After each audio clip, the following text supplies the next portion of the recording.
I touched base on this topic a little bit in the previous video on minimalism and my journey discovering minimalism, and I spoke about letting go. Whether it be worldly possessions or whether it be personal attachments to objects or people, it's never easy to let go of something that means a lot to you. It's tricky, especially if it's a person or if it's a sentimental thing that you've had your whole life, holding on to that, growing your whole life with it, only to find out one day it's not there. So there's only going to be two instances that I'm talking about in this video. One will be the materialistic and worldly possessions, and two, the people and the problems that you face in life. Like I said in my minimalism video, when it comes to materialism and the physical aspect of things like objects or clothing or anything that is a physical aspect of your life, it can be really difficult to get rid of it, because when you do let go of that thing, it feels like there's a piece of yourself that's attached with that. And I find people struggle with that. I've struggled with that. It is a tricky thing to do. You can't just let go of something you've spent your whole life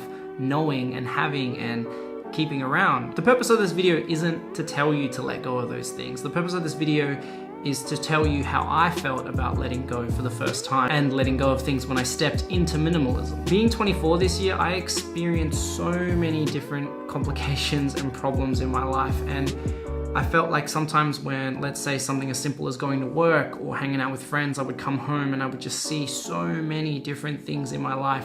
And dipping back into minimalism, I just realized that if I could just declutter all of that, then I wouldn't have a stressful situation out in the world, only to come home, you know, a place of peace for most people, I hope, or for everyone, I hope, to come home and experience that stress build because of all the objects and the things that I have in my house. Learning to let go of materialistic things was so hard for me, because a lot of the things that I did have, like I said, coming from a lower class and poorer family, when you achieve something and you get something of value, monetary value or just success value, it is so difficult to let go of that thing because you've worked so hard and you've dedicated so much time to having this thing. And an example would be, like, I had a laptop prior a few years ago which I had to let go and give to my brother because I know he needed it more than I did, and then I ended up buying a new laptop which involved me getting into debt and things like that. It was so difficult to let go of that because I put myself in debt just to get a laptop, and then I had to sell the laptop because I had no money. The same thing applies for people. Letting go of certain people that are in your life that are holding you back or stopping you. And I don't necessarily mean this in a bad way. I'm not saying that there are certain people in your life that are purposely, their whole life purpose is to stop you from achieving what you want to achieve.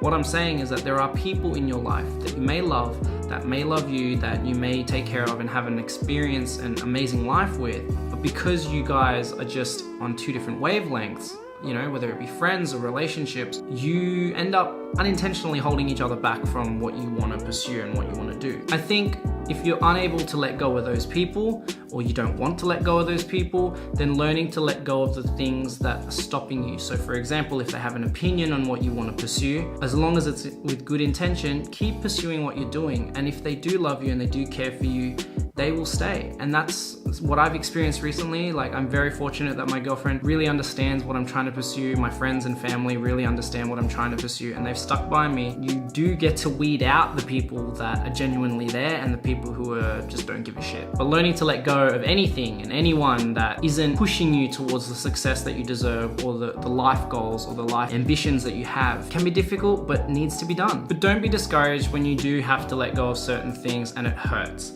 It's all right to feel that way. Letting go of certain aspects of your life and certain people and certain things allows you to restructure your life. And I think it's the restructuring part that really gets people. I know that that's what caused me to feel so worried and stressed about it, was the fact that I had to restructure my life in order to accommodate for this new gap that's there. But restructure is good. Restructuring your body and restructuring your mind and the things that are in your life is perfectly fine. And it's something that I've been doing this whole year on and off. And I think when you restructure, you're allowing things to leave your life that you don't need, opening it up and allowing things that you do need and things that will propel you for the future into your life. All I can say is that letting go is something that takes a lot of patience and time and effort, but but I guarantee you that if you let go of the right things, you won't actually lose out. You'll actually benefit a lot more. But if you think that I'm ever gonna get rid of my figurines and all my figurines are like Dragon Ball Z figurines and anime figurines, you can go to hell, because that's never happening. Thanks so much for watching this video. Be sure to check out the video prior to this on minimalism and the next few videos coming up in regards to this series. The next video, I hope you guys enjoy it. I hope you enjoyed this one. Be sure to like and subscribe, and I'll see you in the next one.